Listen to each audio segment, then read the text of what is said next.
Hello,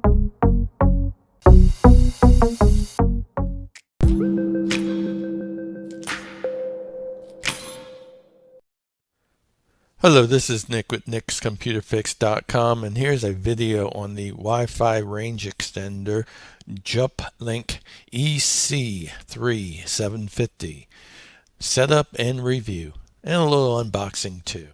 Okay, before you say, oh no, not another unboxing video, first of all, I did speed the unboxing up a little bit in the video editor, but I wanted really to show this. They came with a couple of different AC wall adapters for your power so that you could use it internationally as well as in the US. So this is really cool, and I thought that I had to point that out because it's important to have the right adapter for your wall outlet no matter where you live. Okay, here's a close-up look of the side of the repeater here. On the left side, to be more precise, we have three positions: AP, repeater, and router mode, and we'll be setting this up in repeater mode. On the right hand side, we have an on and off button, and we have a reset button to allow us to reset this back to factory default settings at any given time. And then on the bottom we have two Ethernet ports, and one of them can be used as a WAN as well.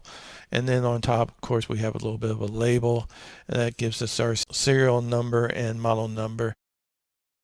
And on the front side, we have our WPS button up top if you chose to set up this extender through WPS. And in the center, we have our signal strength bars. We have 4 of them. And the first one is a dot or circle with 3 Y bars up top. Now that dot or circle there also can be used to represent a extender reset if you were to reset this extender back to factory default settings.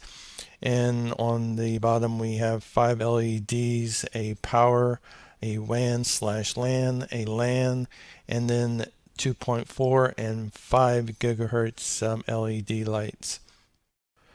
Okay, let's go ahead and plug this into a wall outlet. And by the way, I have the power switch in the on position so that when I plugged it into the wall outlet, it automatically powered up. And we had some lights that came on and went off, and now we have a blinking 5 gigahertz light and then a blinking 2.4 gigahertz, and both of those have become solid, as well as the power light is solid.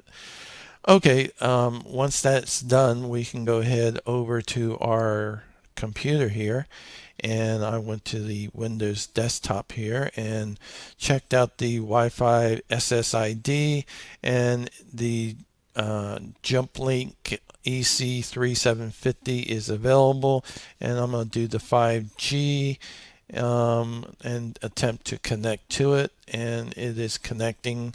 And it has connected, but there's no internet, and that's because we have not gone through the setup process yet.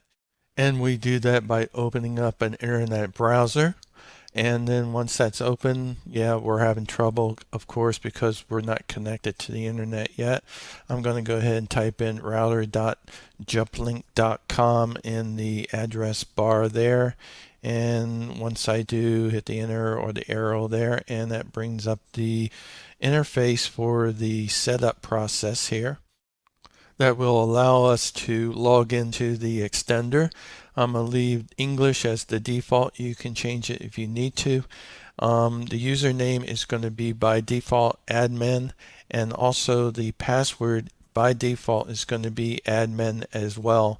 And I'll go ahead and click on the login button, and that takes me to a really super nice JupLink interface, and it shows me that this device is working, but I have a couple of red X's, and I'm going to get rid of those once I go through the configuration here. And I could do it manually, or I can use the repeater wizard, and that's what I'm going to use. Alright, so it goes out and it searches for available SSIDs, and it found a few, and mine are SkySat2 and SkySat5. That's my Wi-Fi router that I'm going to be connecting this extender to, and it happens to be a Netgear router, by the way. Alright, I'm going to go ahead and choose to connect the extender or repeater to my Wi-Fi router via the SkySat2, which is my 2.4 gigahertz connection, because I have a couple of devices that I want to connect at 2.4. Now I can also customize my SSID for the 5G and the 2.4G if I want to, but I'm going to leave those as defaults. That works for me. You can change them if you like. And the key is your Wi-Fi password that you normally connect to your router with on any wireless device. And once you type that in, click on save, and then it will reboot. I speed this up a little bit. It will take about a minute or two to reboot, and once it's finished rebooting, you'll get this back: we're having trouble. Try again, and it still doesn't connect. That's because I need to go down here to the Wi-Fi icon and then go up top here and actually connect to the SkySat2 underscore 2.4 GEXT, which is the one that I just set up in the configuration. I'll click on that, and I'll go ahead and connect and type in my Wi-Fi password, and then I'll click on next, and a couple of seconds later I'll get a connection, and I did, and it says connected and secure, which is good. Now I can go over to my browser here again, and if I click on try again, I can go right back into the extender or repeaters interface if I wanted to, or I can go ahead and go to anything. In this case, I'm going to go to google.com on the internet. So I do have internet connection at this point, which is great, and I'm good to go. So depending on where you want to go on the internet, it's certainly up to you. But we could also go ahead and type in router.juplink.com again and go to the interface for the repeater at any given time again and type in admin, and we're good to go. And then once I did do that, you can see up top here there are no more red X's. Everything is working. I'm connected to the internet. The router is connected, and the extender is connected, as well as my device is connected. So life is good, and we're good to go. Let's go back to Google homepage here, and I'll type in books a million is good. Yeah, that'll work for me. And as you can see, the speed is not too bad.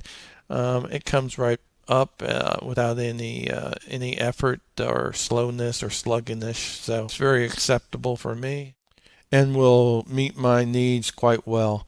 Okay, let's go over to the extender that's still plugged into the wall outlet, and we can see the signal strength bars are 2 solid most of the time, and the third bar is blinking on and off, and now it's solid, which is good. And we also have a 2.4 gigahertz and 5 gigahertz light, as well as the power light being solid.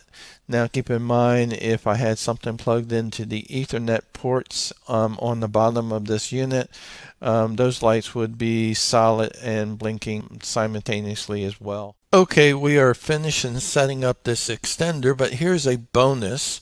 I'm going to show you how to reset this extender in case you ever needed to put it back to default settings.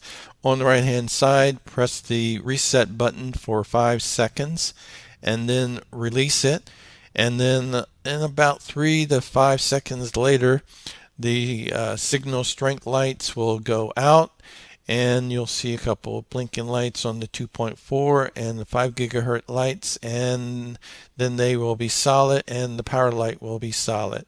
At this point you can reconfigure this to your liking. So if you ever needed to reset this back to defaults, that's how you go about doing it. We have come to the end of this video.